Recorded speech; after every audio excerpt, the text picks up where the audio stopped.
ওরে আমার গাছে প্রতিদিন অনেক পেয়ারা হয়, আমি তো পেয়ারা বিক্রি করতে করতে অল্প দিনের ভিতরেই বড় লোক হয়ে যাব। আরে আমার পেয়ারা গাছ থেকে পেয়ারা প্রতিদিন কোথায় চলে যাচ্ছে? নিশ্চয়ই কেউ চুরি করছে।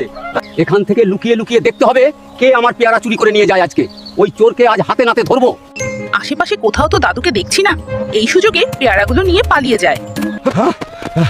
আজকে আমি দেখব এই কবুতর আমার পেয়ারা নিয়ে কোথায় যায়। এই তো বাসায় চলে এসেছি, তাড়াতাড়ি ঘরের ভিতরে ঢুকে পড়ি। ও বুঝতে পেরেছি, তার মানে কবুতরটি মা হতে চলেছে, এই জন্য খাবার সংগ্রহ করে রাখছে। হায় আল্লাহ, এখন তো অনেক ঝড় বৃষ্টি হচ্ছে, আমি এখন কোথায় যাব, কোথায় থাকবো? এখন তো অনেক ঝড় বৃষ্টি হচ্ছে, তাড়াতাড়ি গিয়ে কবুতরকে উদ্ধার করতে হবে।